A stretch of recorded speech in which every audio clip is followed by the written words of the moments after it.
Welcome into the Landon Tangwall Show. So the entire college football world was in a panic yesterday when we heard that Trevor Goosby went down in practice with a non-contact knee injury. Now, we got the great news that it is just a bone bruise.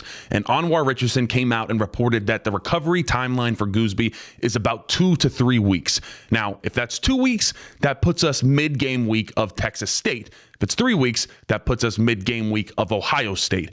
Now, I think if it's close, as long as Goosby doesn't feel 100%, you probably keep him out against Texas State. I know this guy's a warrior. He's probably going to want to go and play and start week 1. But I think you probably play that safe. Now, if we do play it safe, who's going to be at left tackle?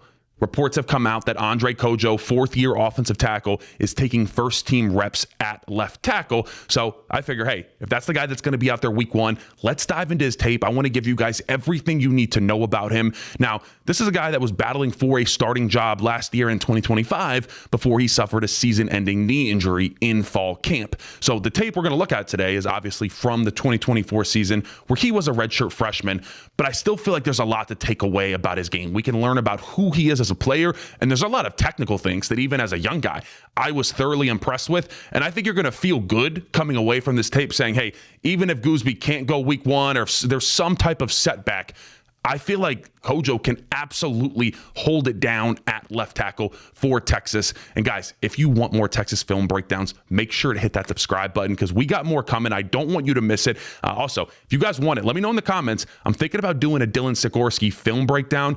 We'd obviously look at his Oregon State tape transferring over because he's starting at left guard with the ones right now because Lawrence Seymour is kind of banged up.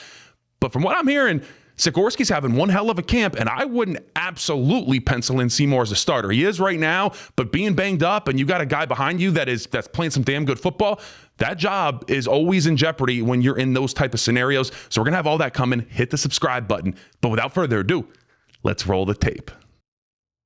All right, we're going to start out with Cojoe in the run game right here. We're going to go gap scheme. Look at him throw this thing over, climb up to the linebacker, and just keep running his feet. This is physicality. I love it. Watch him right here. Gets up, says, hell yeah. Yeah. I'm saying the same thing, Cojoe. So here we go. We're going to run counter. So we're going to pull a guard. We're going to pull a tight end around. So as soon as I step, I see, hey, we have a deuce block on 21 up to 16. 21, Desmond Watson, 460 pounds. Look at Cojoe get that hand, sink up under that hip, and throw 460 to the side, and then does a great job climbing up to 16, and then just keeps running his feet. This gets walled off, but just a great job pushing 16, a solid 8 yards up the field. That's demoralizing another man. One more time, full speed. One hell of a rep. He's bringing some physicality and just overall ability to just move in the run game and get up on linebackers. All right, here we go. Next play, still against Florida. We're going to run inside zone right here. I want you to watch him catch this movement,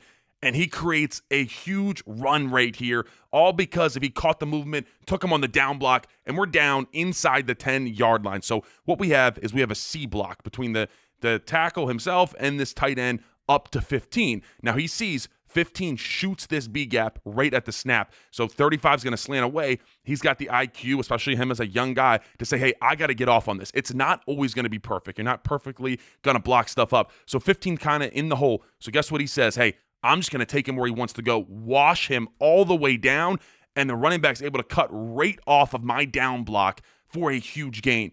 So that's not only a great job of understanding who we're comboing to, but also what happens when we're not in the greatest position. The number one thing to do is just run your feet, and good things happen, and a good thing absolutely happened right here. So great job on that play. Next thing I want to talk about with his run game, and this is something that he's going to carry over. This is him 2 years ago, but I still think he's going to have this. He always plays he always plays with a base. So I want you to see him on this base block. Watch his feet right here. Never loses the base and just drive. Now his guard kind of takes him off of it and takes it over, but they just took him a solid 4 yards down the field, and it's because he never loses that base. He's able to constantly churn those feet, but when you keep a wide base, you're going to be able to move that man. He gets paws in, and he's just driving him. And that might be my favorite part of his game is the technical aspect, even as a young guy. Like I said, this is redshirt freshman tape right here, but he's showing the ability to keep really good footwork and also be a high IQ guy. And so that says a lot about who he is. Okay, here we go. One more time with the tight end. Now, this was not as high IQ because I'm pretty sure he missed the combo block right here, because the way this plays out, we're comboing right here up to 10, we're man, and then I have a C block with my tight end up to this linebacker. Now, what I like in terms of a technical aspect is, yet again, look at the base. Never loses the base, and we take this guy, once again, 4 yards downfield. Only problem is we did not get off on the linebacker that we were supposed to get off on. So right here, boom, I need you to go get on 54 and block him up. You see him kind of almost peek over. I think he knew he was wrong. Not a mistake I expect a guy to make that's now going into year 4. But I still wanted to highlight the base that this guy keeps and the ability to just drive someone off of the football. When you have that early on, left tackle, week 1, that's something that I can count on. That makes me very happy. And then watch him on this gallop step. Watch him take this gallop step and just get vertical. And yet again, like, this isn't some huge block, but this means something to me. The fact that he always keeps that good technique. So gallop means he's going to push off this back foot. He's going to lead with this front leg. Yet again, you see the base he keeps. This is a very vertical block. That's the goal. And he actually overtakes his guard and makes sure to be able to drive this thing vertical and keeps going. And yet again, we have taken the defensive lineman a solid 2 to 3 yards down the field. And it's because he always has that base and he's always trying to drive and get vertical. So love what this guy brings to the table from a technical standpoint in the run game. All right, let's talk Cojoe blocking in space. Let's see how he moves. And I love him right here on this outside zone play, able to allow the running back to pop off a huge gain. This is how you get it done. So you get a walk-up backer, and you say, hey, he is really far outside. I need to try to reach him. So what I like here is he really gains some depth. You see how he started right here, gains some depth, kind of loses ground, and then goes and attacks. And yet again, you're going to see him drive these feet, always keep a base. This guy really wants to play outside, so you say, fine, that's cool. I'll go strong arm inside. I'll turn you out and just keep running my legs. And that's how we break off a big run and give my running back a lane. So when you're the tackle, you're not always going to be able to reach these guys. But the number one thing the offensive line coach tells you is if this guy's playing really hard outside, that's fine. Strong arm him, throw him out that way, and just keep your feet running. And that's exactly what Cojoe does right here. Fantastic rep. All right, once again, working in space, climbing up to linebacker. Now we're on the backside of outside zone. Look at him get on that linebacker and just accelerate. So I know that since I have this nose tackle, and even though he slants right into the A-gap, there's still nothing there for me. So he knows, hey, I can climb right up to the linebacker. Puts a paw on him, but look at the angle that he takes. He doesn't go where the linebacker is. He goes where he's going to be, and that's why he's able to get on top of him. And then a lot of guys will just kind of stop and hold.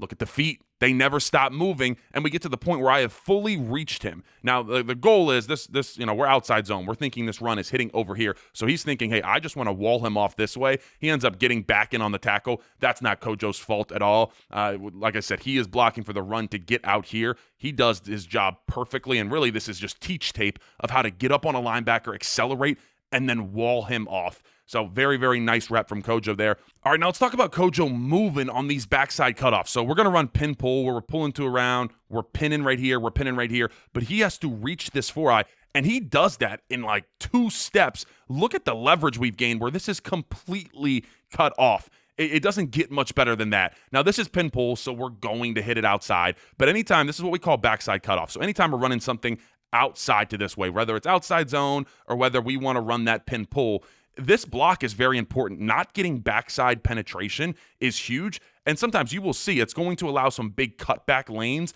on outside zone in the future. So reaching this block and having an athletic offensive tackle that can do that is big. That's something Brandon Baker actually did really well last year for Texas, is he reached these backside cutoffs, and it looked just like this, where it's twitched up in 2 steps. I mean, you see how he explodes out, where it's just stab that foot and go.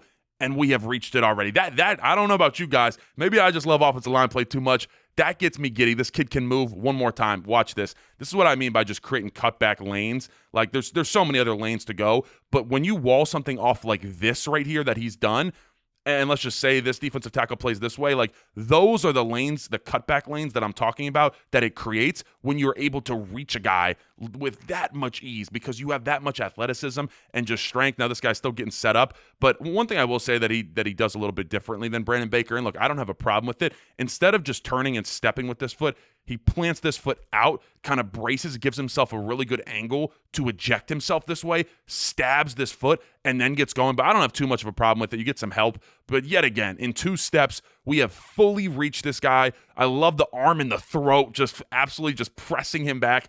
And if we want the cutback lane, Andre Cojoe has given us the ability to have that cutback lane. All right, now let's talk about where Cojoe needs to improve, and this is something I expect. When we see him out on the field in 2026, I expect this to be even a little bit better, but right here, it's the finishing. Like, this is such a good play where you get Tyreek Sapp slanting inside. We're going to run inside zone. He sees that Sapp is slanting, and very similar to earlier, he does a great job of just saying, hey, I am going to wash this thing down. Like, that is perfect, and we almost get to the point where because they ran a stunt on the inside, we almost creased this. So what they're going to do is this is going to be the penetrator, and then he's going to loop over top. So it's kind of a run game stunt where they're hoping to pick off this center and then loop 93. But he does such a good job getting into this that he's able to just down block, kind of wash everything down. And we're almost able to get this back block on 93 to the point that down block would have created a hole where we are in the end zone. So fantastic job picking up movement. This is the next step, though. I need you to finish plays more consistently. There are plays where he finishes and it's like, oh my God, this guy's nasty. But then there's plays like, hey, I need you to go through the whistle, not just to when you think the play's over, because he kind of just throws him and then sees, oh crap, and there's Tyreek Sapp making the tackle. And who knows what happens if we just keep pushing Tyreek Sapp down. So that's the next step for Andre Cojoe. Hey, let's just be a little bit more physical while we're finishing the play. All right, here we go. Against Florida yet again. Very similar to that counter run earlier. This dude blocks 2 guys. This is such a good play. And I wanted to put it at the beginning. But at the same time, I'm like, look, I need a little bit more. So here we go. We're on this combo block. We're blocking 35. Look at him. Block 35. Throw 35 over. Then still get up on the linebacker and blocking the linebacker. But this is what I'm talking about. Just stopping right here and saying, oh, the play's over. And then, oh, crap, no, it's not. Everything was so damn good about this play. I just need a little bit more finish. But golly, this is the stuff that gets me excited, that just says, hey, this is why this guy, you believe, the Texas coaches believe he should be on the field, because he's doing stuff like this. He's blocking 2 guys. I just need you to finish this play off, and this is an A-plus play right here from Cojoe. All right, one more time. And this is kind of just strain right here. Like, we got this outside zone block. I'd love for you to just accelerate this a little bit more. I'm not going to say that, that there wasn't enough effort here, but I think overall, if we can get more consistent strain where we can really push this thing vertical a little bit longer instead of letting him leak out over the side, this could be another big play. So that's my number one thing for Cojoe. And once again, this was him 2 years ago, way younger. He may already feel like he have fixed this stuff, and that's what we're going to see week 1 if he is out there starting at left tackle. But a little bit more strain, and this dude really has something. Now, you guys are probably saying, hey, I haven't seen any pass pro. Yeah, because he has 3 total pass pro snaps, and 2 of them were boot actions where he's not even in a pass set. So this is all we got. This is the only true pass pro rep that Andre Cojoe has. That is the main question. When he has to face a good defensive end, if he has to, can he handle it? Now, I will say, just really diving in, now obviously he gets help from the tight end, so we don't really even get to see him in combat and pass pro. Just watching him get out of his stance, it looks pretty natural. Like the kick slide, boom, boom, I think that looks pretty good. Once again, keeps a base like in run game. I like where his hands are at. He's ready to use them. We have no clue about his hand combat in pass pro. That's something I'm sure I'll do a film breakdown on week 1. But I just wanted to show you guys. He moves well in pass pro. It's just a big question mark. But look, if he has to go out there week 1 or maybe even week 2, though it sounds like Goosby will be back, I'm pretty confident that Texas is going to be just fine with him at left tackle.